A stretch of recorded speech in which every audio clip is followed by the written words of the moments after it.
자, 오늘은 특별 편성입니다.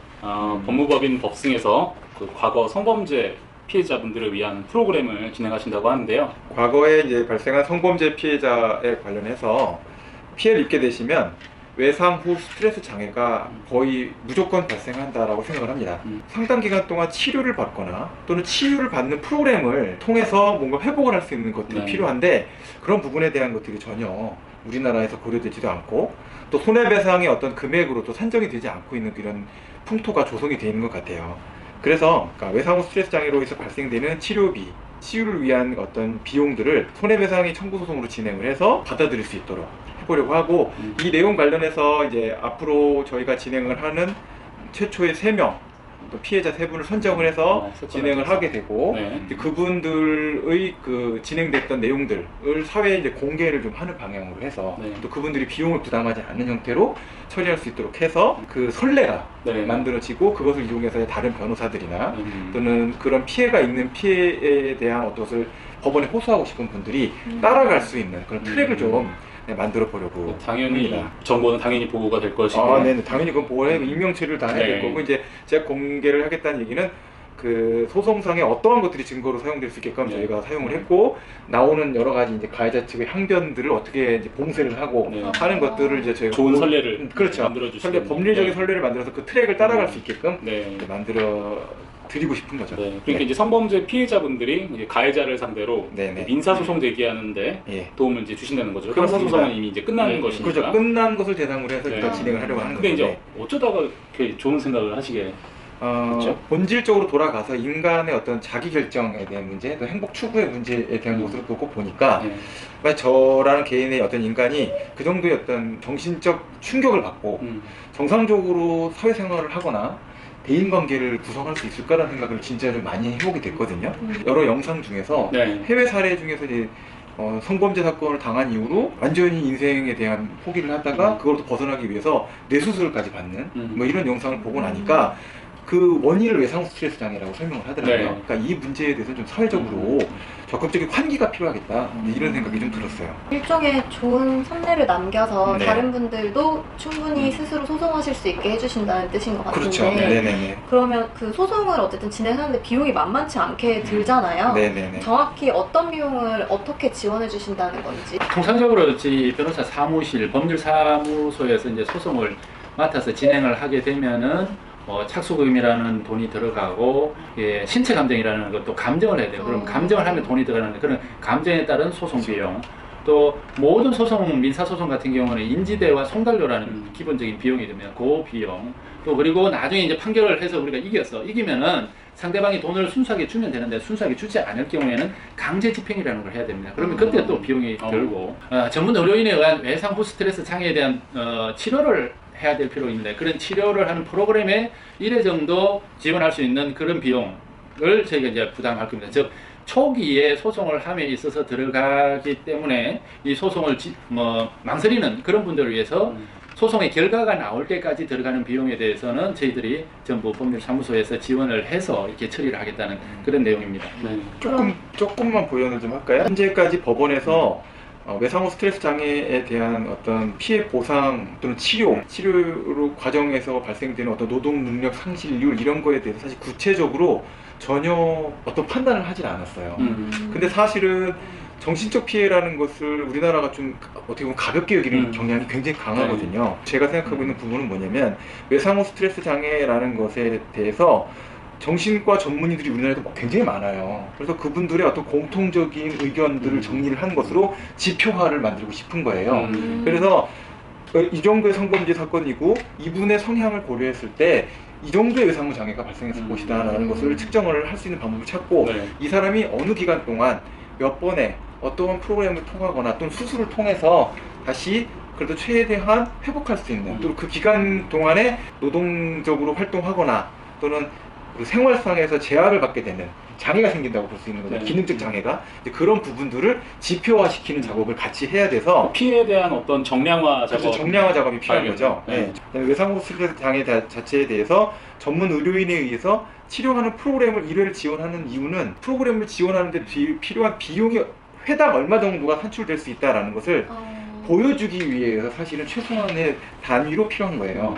그래서 그걸 통해서 이 문제에 대한 전체 계산식을 네. 도출해내겠다라는 거죠. 그러면 우선 이 성범죄 피해자에 대한 정의가 필요할 것 같아요. 강간이나 강제추행으로 인한 죄 또는 유사강간이라는 것도 있고 또 카메라 등 일용 촬영죄 같은 경우도 이게 해당될 수도 있고 네. 공중 밀집 장소에서의 추행 등 즉 성과 관련된 모든 범죄는 다 여기에 이제 포함될 수 있습니다.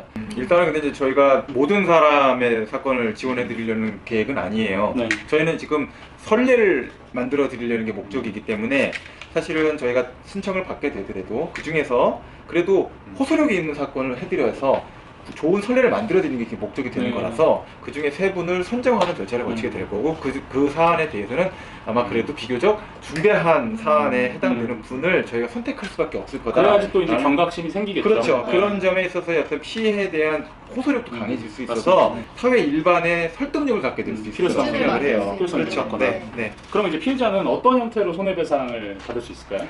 저희가 하고자 하는 그렇죠. 부분이 장내 치료비 부분에 대해서 외상 후 스트레스 장애를 가지는 분이 얼마 정도 장내 치료비가 들어갈지를 약간 한번 계량을 해보고 네. 또 일실 수익 같은 경우에 외상 후 스트레스 장애를 가지게 되면은 어느 정도의 일실 수익이 생길지 이런 부분을 좀 계량해 보겠다는 그런 취지가 좀 있는 것입니다. 네.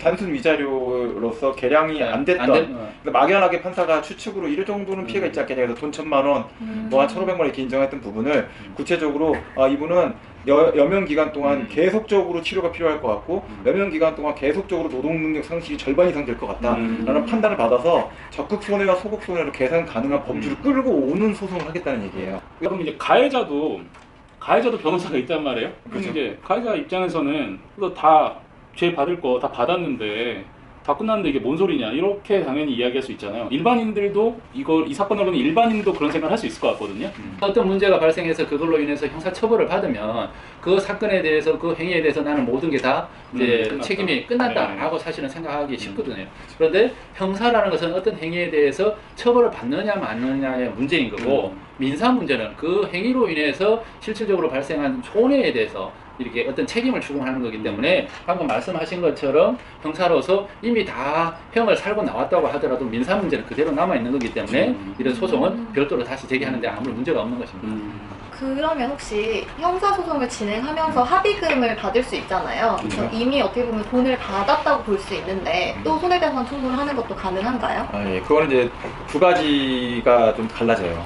첫째로는 합의금이 형사 피해만을 보상하는 합의 경우가 있어요. 그 경우는 민사 청구권은 그대로 다 살아있다고 보셔야 되죠. 둘째로는 민사 청구권까지 포기한 경우가 있을 수 있을 거예요. 그러니까 형사 피해 합의라는 거는 그 형량에 대한 도움을 주는 그 합의라고 봐야 되는 건가요? 완벽하게 평가가 다 정리된 건 아니지만 네. 정신적 피해 보상에 준한 어떠한 그 일부 금액이다라는 정도 보고 있어요. 네. 그래서 민사 청구권에 대한 것까지 포기가 된 게 아니라 민사 손해배상 청구권은 살아있다라고 네. 이제 대부분도 해석을 하고 있고요. 근데 합의가 민사 청구권까지 포기하는 형태로 됐다라고 하더라도 제가 생각할 때는 하더라도 과거에 최근에 합의된 것이 아니고 과거에 합의된 건들이라면 네.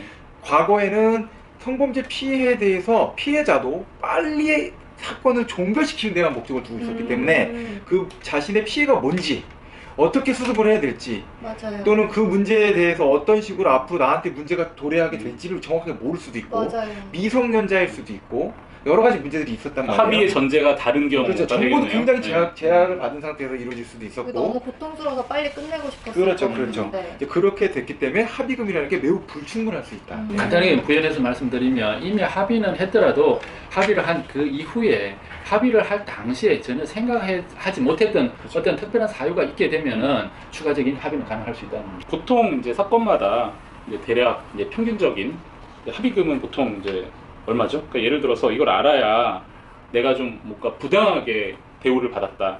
손해배상을 청구해볼까? 이런 좀 감이 올 것 같거든요. 뭐 사실 정해진 게 없는지. 대략적인 합의금을 평균적인 금액을 제시하기는 사실 쉽지 않아요. 왜냐하면 같은 죄이기는 하지만 그 내용 자체는 상당히 다르기 때문에 합의 금액도 상당히 많이 차이가 날 수는 있습니다. 근데 이건 사실 통일성이 있는 내용이 되긴 어려워요. 그렇겠죠. 근데 네. 대략적으로 그렇게 네. 논의가 되고 있다는 얘기를 하는 거죠. 네. 예를 들어서 경미한 성범죄 사건이다. 네. 보통 1,000만 원 미만대로 합의금이 형성이 돼요. 되고 있다. 되고 있어요. 네. 그래서 뭐 300, 500, 700 이 정도 선에서 거의 네. 합의금이 나와요. 카메라 촬영 이런 사건들 과거에 성범죄 피해를 입었다고 하더라도 네. 합의금이 300, 뭐 200, 500 밑으로 합의됐던 경우도 굉장히 많았었고요. 그 다음에 이제 강제추행 사건들. 네. 그게 1,000만 원을 넘어선 게 얼마 되지 않아요, 사실. 몇 년 안 됐어요. 현실적으로. 네. 그렇군요. 그래서 뭐 이제 상황에 따라서 그 분의 어떤 가해자가 네. 굉장히 이제 지켜야 될 게 많다라고 하게 되면 이제 1,000에서 한 3,000 사이에서의 금액으로 보통 합의가 되는 것 네. 같고요.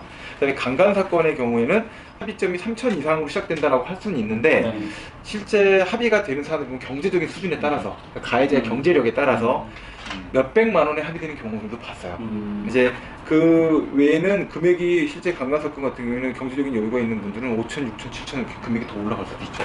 네. 합의금을 줄 때 합의서라는 걸 쓰잖아요. 그렇죠. 근데 만약에 합의금을 받으면서 민형사상의 이의를 제기하지 않겠다 이런 내용이 들어간 합의서를 썼다면 그래도 도움을 받을 수 있을까요? 네, 제가 생각할 때는 그 내용 관련해서 최근에 이제 이와 같은 문서를 작성을 해갖고 썼을 때 금액 자체가 굉장히 충분할 수 있는 금액을 받았다라고 한다면 제 생각에는 그 합의의 효력이 미칠 거라고 생각을 해요. 근데 별건이지만. 그렇죠. 네. 왜냐하면 최근에 와서는 사실 정보가 굉장히 많이 오픈되어 있는 상태예요. 네. 그래서 2017년, 18년 이렇게 경과대에 오면서 판결도 굉장히 많이 나왔고 어떤 식의 성적 자기결정권 행사에 대한 문제도 교육도 굉장히 많이 이루어졌어요. 네. 그래서 최근의 민형사상 합의에 대한 문제는 사실 크게 문제되기가 쉽지가 않고요. 과거 특히 2013년도 이전에 있었던 합의들 또는 2013년부터 2017년까지 진행됐던 합의들에 대해서는 상당 부분이 해석이 가능하다라고 생각을 해요. 그래서 합의금 자체를 받아서 이의제기하지 않겠다, 민사적인 청구하지 않겠다 하더라도 아까 변호사님 말씀하신 것 같은 그 당시로서는 전혀 전제사실로 고려할 수 없었던 부분, 그리고 또 저희가 이제 검토를 해갖고 증명을 해갖고 근거를 잡고자 하는 적극손해 또는 후국손해에 대한 부분은 사실 아예 그 고려 대상이 되지 않는 합의서로 들어가 있는 형태란 말이에요. 그조차도. 네. 그러면 지금 이 합의에 대한 내용들 또 우리가 금액을 얘기했던 것들은 사실 네. 정신적 피해에 거의 국한된 내용들이었어요. 위자료의 문제, 그럼 적극적인 손해, 노동능력 상실에 대한 문제, 치료비에 대한 문제 이거는 사실은 논해진 바는 예. 없다라고 볼 수 있다는 거죠. 예, 그런 점이 네. 예, 과거의 성범죄 피해자들에게는 고려될 수 있는 상황이 될 거다라고 생각합니다. 자, 이제 이렇게 이제 민형사상 이의를 제기하지 않겠다는 합의서가 있음에도 불구하고 이제 소를 제기할 수 있다 이렇게 말씀해 주셨는데 네. 승소율은 어떻게 보시죠? 왜냐하면 이거를 보시는 분들은 잘못하면 내가 2번 상처받을 수 있다 이런 생각을 할 수 있을 것 같아요. 네네. 네, 그래서 좀 일단 질문 드립니다. 한 가지를 이제 설명드릴게요. 최근에 의정부 지방법원에서 1심 판결이 하나 나왔어요. 근데 그 내용이 뭐냐면 이 17년 전의 성추행, 네. 성폭행 사건, 17년 전의 성폭행 사건이나 그 부분에 대한 소멸시효가 완성되지 않았다. 그리고 청구와 관련돼서 지금의 피해 보상을 현재 기준으로 지급을 해줘야 된다. 네. 라는 형태의 판단이 나왔어요. 현재 기준. 네, 근데 지금 제가 볼 때는 그와 같은 논거의 주장이 네. 설득력이 굉장히 있어요. 과거에 우리가 고려하지 못했던 부분이 너무나 많았어요. 근데 그 사람은 현재 이 시대에 과거의 짐을 갖고 살고 있어요. 그러면 그거에 대한 손해배상 청구에 대한 문제는 과거에 있었던 일이 아니라 현재 진행형인 문제인 거예요. 이제 그렇게 되니까 법원 입장에서 이 부분에 대한 승소를 저는 할 수 있다고 저는 거의 확신을 하는 이유는 네. 두 가지 이유예요. 과거의 문제다라고 했을 때 그 과거의 문제가 현재 지금 막 말씀드린 것처럼 진행되고 있을 뿐더러 소멸시효라는 어떤 법제도적인 한계 속에 묻혀서 차단될 만한 내용이 아니다. 그것은 반인륜적인 행위였고 그 내용에 대해서는 대법원이 이미 소멸시효가 권리남용이 될 수 있다는 문을 강제징용 판결이나 또는 그 성노예 판결 네. 등을 통해서 열어놨어요. 그러니까 권리남용의 한계로 소멸시효 항변이 차단될 수 있다고 한다면 네. 이 문제에 대한 것은 이길 수 있는 사건이다 네. 라고 보는 거죠. 그래서 이제 결과적으로 정리를 해보면 이제 뭐 그 성범죄 피해가 뭐 아주 최근이든 아니면 뭐 다소 과거든 혹은 뭐 형사 절차가 진행되면서 합의를 했어도 그게 합당한 피해 보상이 아니라고 생각한다면 손해배상 청구를 생각해 볼 수 있다. 그렇게 볼 수 있을까요? 네, 그렇게 보는 거죠. 한 가지 걱정되는 게 네. 혹시 가해자가 네네. 너 왜 말이 달라져? 이렇게 하면서 뭐 진술의 신빙성이다 뭐다 하면서 무고로 걸게 되면 어떻게 되나요? 대부분의 사람들은 무고가 형사 문제인지 민사 문제인지 사실은 엄격하게 생각은 안 하시더라고요. 그런데 무고라는 것은 형사 문제거든요. 허위 사실로 고소를 하는 것에 대해서 이제 처벌하는 게 이제 무고인데 지금 저희가 하는 것은 형사 소송에 대해서는 전혀 하지 않고 그쵸, 그 끝났죠. 결과를 가지고 민사 소송을 하는 거기 때문에 무고에 대해서는 전혀 문제가 되지 않습니다. 그렇죠. 주의하셔야 될 게 형사 사건으로 인해서 성범죄 피해자가 분명하다는 어느 정도 그 확정된 자료가 있어야 그걸 가지고 저희가 민사 소송을 하는 거기 때문에 형사 사건에 있어서 아직 성범죄 피해자로 확정이 됐는지 여부가 불분명한 거 그런 것들은 저희가 해드릴 수가 없어요. 아, 네. 최소한 기소유예 처분의 결정서가 처분이 이루어져서 결정서가 나온 사건, 또 성범죄의 피해를 입었다라는 가해자에 대한 유죄 확정 판결이 있는 사건에 대해서 저희가 해드릴 수 있는 거고, 아예 형사 절차를 밟지 않았다. 그러면 그 문제는 사실 저희가 해드릴 수 있는 내용이 안 돼요. 또한 불기소 처분, 그 기소유예가 아닌 혐의가 없다, 증거가 없다 이런 사건 또는 무죄 판결이 내린 사건에 대해서는 저희가 지금 그거를 다시 뒤집어서 재심을 해드리는 사안은 아니기 그렇죠. 때문에 형사적으로 확정이 된 그 사건. 문제에 대해서는 저희가 지금 짚어드릴 수 있는 상태가 안 되고 유죄 피해를 입었다는 사실 자체가 수사기관이나 법원의 판결로서 확정이 된 사안에 대해서 저희가 이제 신청을 받아서 피해자 세 분을 선례로서 구축을 시켜서 이제 사회에 그걸 공개하겠다는 뜻입니다. 네. 이런 분들께서 연락을 해주시면은 도움을 받으실 수 있을 것 같아요. 네. 자, 법원에서 인정하는 피해 금액이 크지 않아서 정신적 피해를 산정할 기준이 없어서 소멸시효 완성으로 어차피 패소할까봐 과거에 잘못되었지만 어찌되었던 합의를 했기 때문에 소송을 제기할 변호사 보수 혹은 인지송달료를 마련할 방법이 없어서 이런 것도 있습니다. 가해자의 주소를 몰라서. 네. 그리고 마지막으로 정신적 피해에 대한 치료 방법, 치료 기간, 치료 비용을 모르기 때문에 얼마를 청구할지를 몰라서 그렇기 때문에 이제 주저하셨던 분들께서 이제 연락을 주시면 될 텐데요. 그럼 연락은 어떻게 받으시면 될까요? 연락은 이제 저희 그 법무법인 법승의 서울 사무소 02782-9980으로 연락을 주셔서 신청을 접수를 해주셔야 돼요. 저희가 국가의 어떤 비용을 갖고 처리하는 곳이 아니라서 해드릴 수 있는 게 지금은 선례를 만들어 드리는 게 목적이란 말이에요. 그래서 접수를 받아서 그중에 세 분을 선정을 해갖고 제일 대표적인 사건으로 만들 수 있는 것들을 진행을 시킬 겁니다. 담당 직원인 신수화라는 사원하고 그다음에 정선유라는 사원, 두 분 다 여자인데 여자분들에게 이야기를 하셔서 사안 내용들과 지금 말씀드렸던 처분 결정서, 판결문 같은 것들을 발급 안내 받으셔서 접수를 해주시면 저희가 검토를 해서 그 중에 대표적인 분 세 분을 하고 소송을 진행을 하고 그 관련된 결론을 도출을 해서 공유를 해드리는 방식으로 이 문제를 해결해 나가보려고 합니다. 네. 네. 이게 굉장히 의미 있는 어떤 도전이라는 생각이 드는 게 그 기준을 만들고 그걸 공개해서 누구나 소송을 진행할 수 있게 어떻게 보면 그 선례를 만들어 주시는 거잖아요. 네. 그래서 꼭 좋은 결과로 마무리될 네. 수 있었으면 좋겠습니다. 네네. 간단한 법률 상식, 알고만 있어도 원치 않는 피해를 예방할 수 있습니다. 궁금한 점은 언제든 물어보시면 답변해 드리겠습니다. 미리 알아두면 좋은 미리 좀 알려주지가 궁금하시다면 구독, 좋아요, 알람 설정은 사랑인 거 아시죠? 다음에 또 만나요. 안녕.